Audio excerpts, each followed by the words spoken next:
Hello everyone and welcome to Zappy Productions. I'm Richard and today is the late night thoughts, and the topic for today is the end of 2021.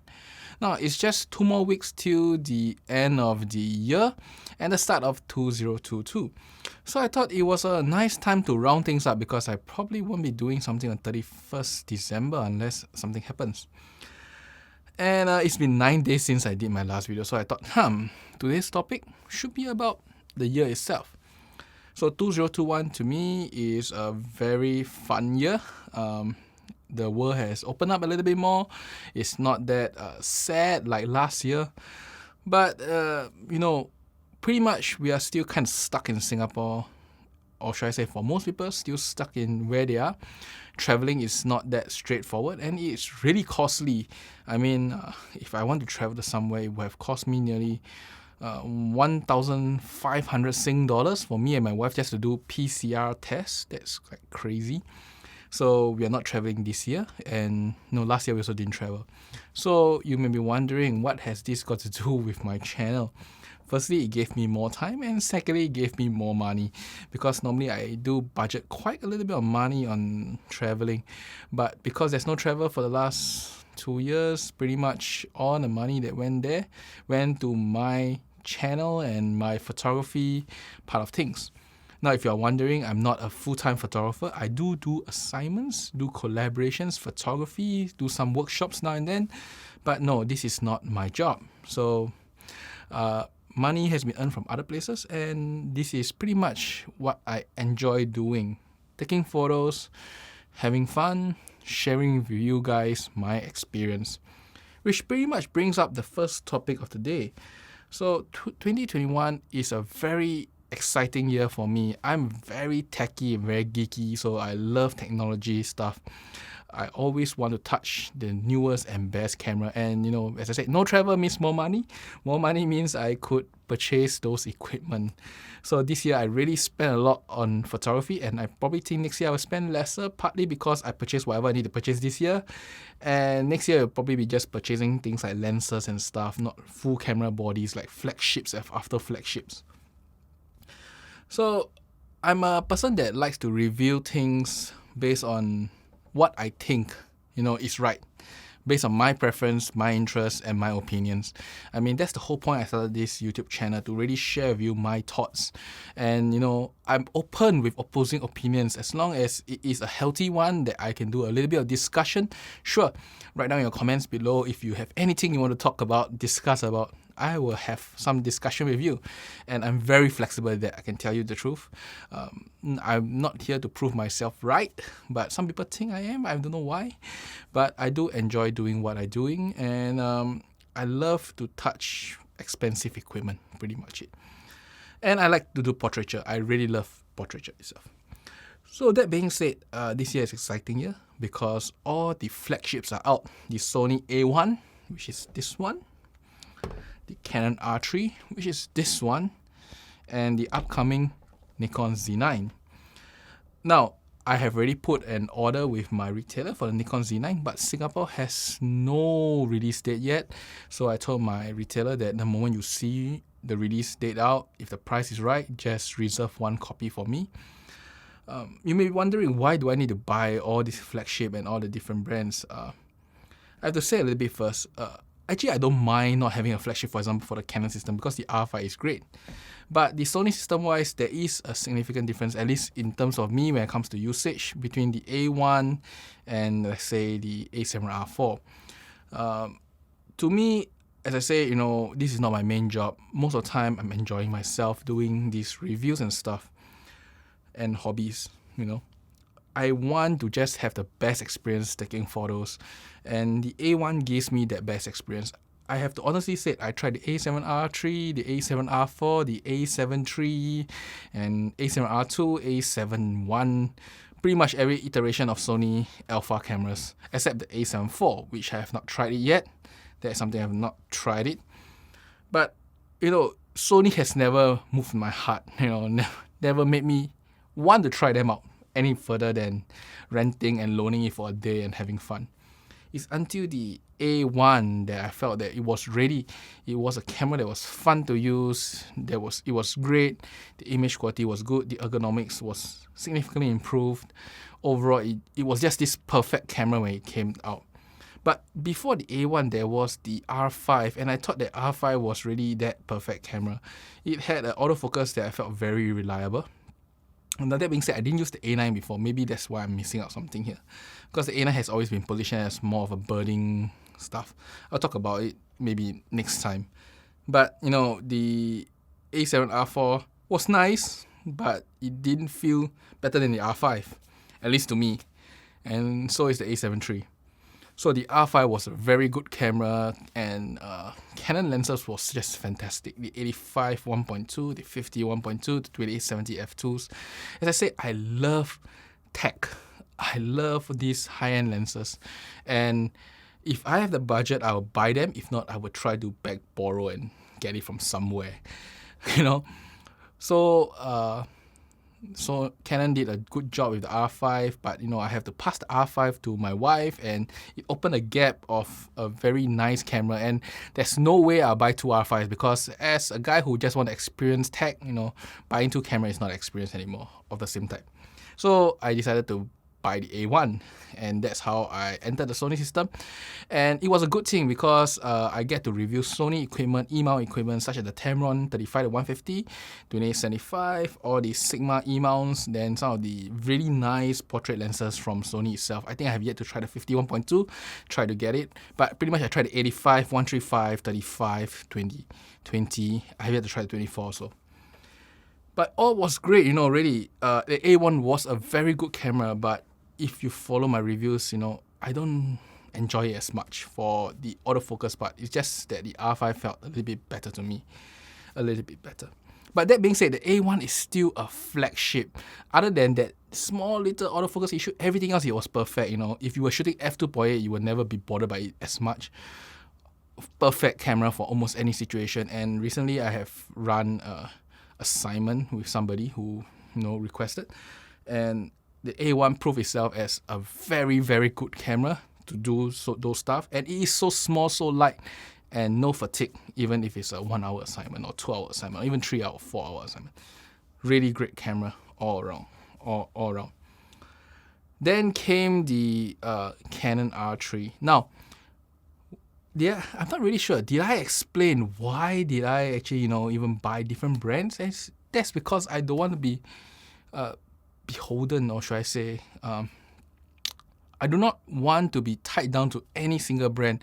I don't want sponsorships. I just want loaner sets. I just want to loan them, use them, and really give my honest opinion from my point of view. That's very important, because I'm a portrait photographer. I do only certain style of photography. My needs is not the same as your needs most of the time. So that's something to know.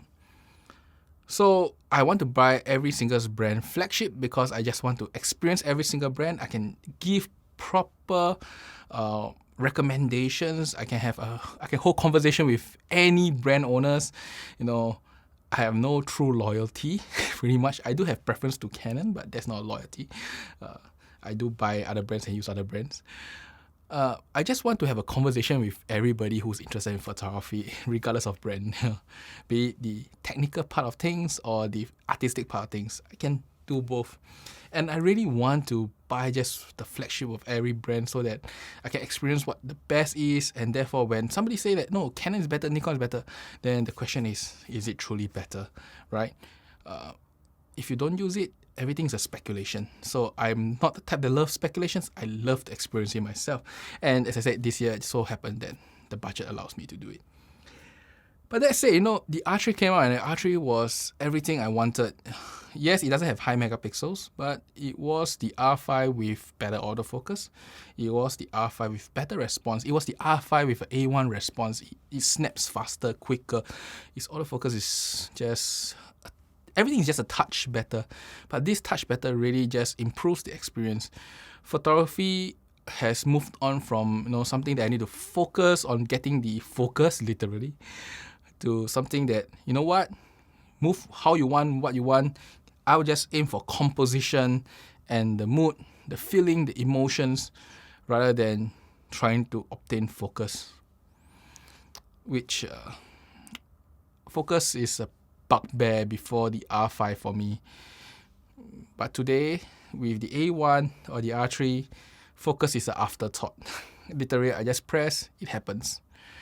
Maybe the GFX camera, I still have to think a little bit more.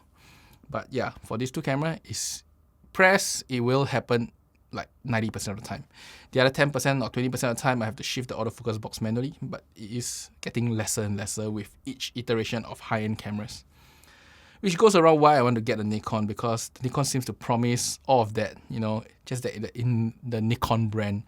And if the Z6 or the Z7 was as good as the R5, I would have purchased it long ago. But before the Z9, it wasn't there. It wasn't that enjoyable. And the moment there's a camera that is not as enjoyable as the R5, what happens is I would rather use my GFX. And as I said, this is a hobby to me. This channel is a hobby to me. While shooting portraits sometimes is assignment, but sometimes it's a collaboration, and I really want to produce results. I just want to get the best thing out there. So when I review or use certain equipments, I also must keep in mind that I must produce the shots that those people that work with me should get. And that's the reason why I didn't get the Nikon equipment so far, because the Nikon just didn't give me that extra feel to it that I can definitely deliver. I know that Nikon can definitely deliver, but as a reviewer where you try different brands, I can say that I master the Canon system quite well. Not so much in the Sony system, but because I use it for 8 months already, kind of know where it is. But if suddenly jump the Nikon, I have to learn everything, and then the autofocus system is just not as fantastic as I want it to be.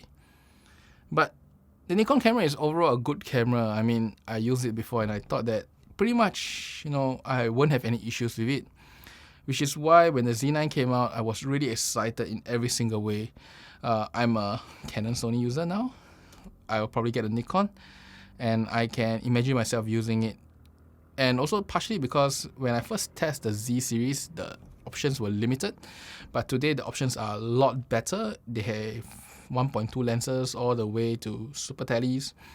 And not only that, their whole range of 1.8 is now ready. The 20, 24, 35, 50, 85. This whole range of 1.8 lenses, I want to try them all. Because so far, everybody was saying that they are quite good or very good. And personally, I'm all in for the good. I don't need 1.8 or 1.2. I don't care too much. Even if it's f2, I'm fine. But if it's great lenses, I want to try, especially if they can be used for portraiture. That is really how I'm looking at it. So the Z9 is probably the camera I buy. If the Z7 was like the R5, which means autofocus that's almost flagship, I would have bought the Z7 II. But sadly, when the Z7 II came out, I was reading the review. It wasn't just that fantastic. It was just a Z7 and a little bit quicker. Maybe I'm wrong, because I have not used it before. But, every reviewer wasn't saying that it was a drastic improvement. While the Z9 so far, everyone who have touched it before say it was a leap to where Sony and Canon is. So I'm excited. Okay, that's so much for the camera stuff. For my last 2 weeks of 2021, I'm going to review the Z9 the moment it's out, hopefully. I have asked my retailer to reserve it for me. So once it's out, if it does come out before the 24th, that's where the Japan and the US time seems to be.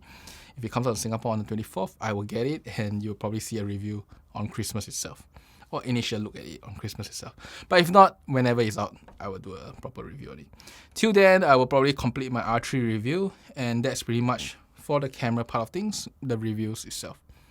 And then the next thing is that, last year, Tamron was a very exciting... I say Tamron has always released exciting lenses recently.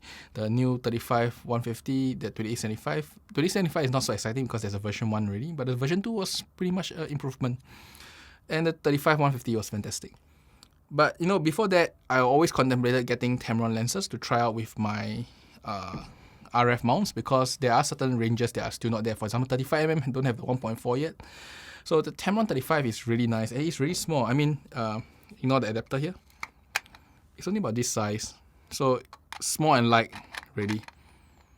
But, Tamron had issues with it last year. There were some firmware issues, and Tamron had no good directions on when they're going to fix it.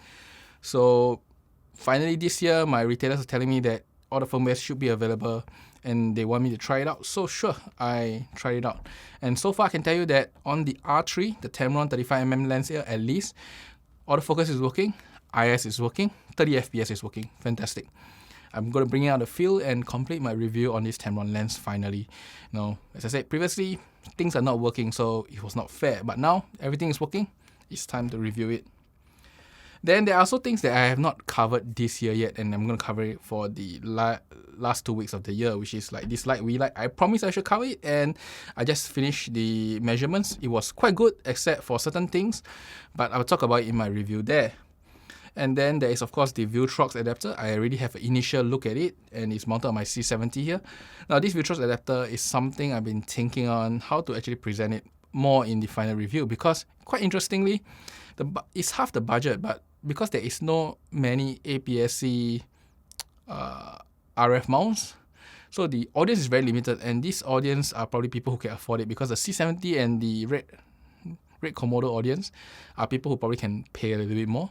So this market is quite interesting. I hope that they could improve this adapter a little bit more for certain things, and it will have been a very good alternative to the Canon ones. I mean, if you see my initial review, I think the looseness is something that they really need to look at, because people who buy this probably are the C70 and the Great Komodo users, and they probably want to mount heavier lenses. So something to note. Now, there's also the zip-on here. It's out of frame, but I have yet to review this. It's a very nice slider. I'll talk about it in my final review.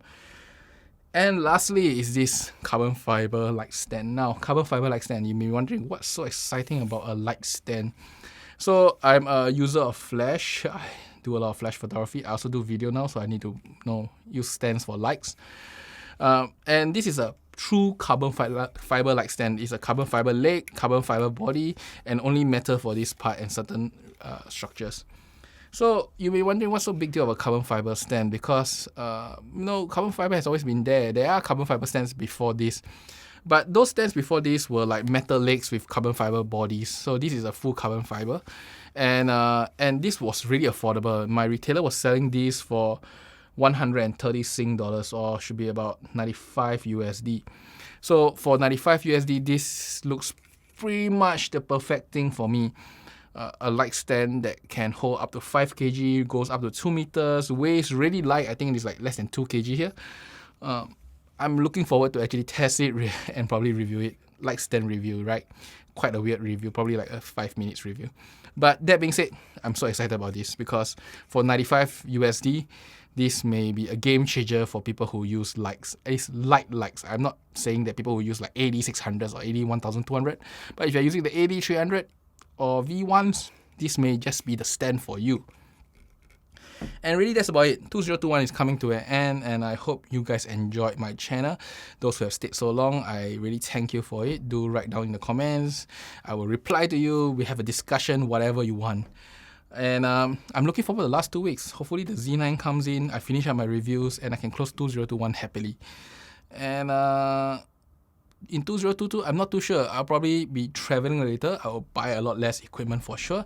But you will at least get me shooting outdoors overseas, so you will get to see something different, and my reviews may actually be overseas too. So maybe next year is a year where I will review out of my studio into the open, and we'll see how then. Till then, I will see you again in probably a few days time, because I will complete some of my reviews here. Bye bye.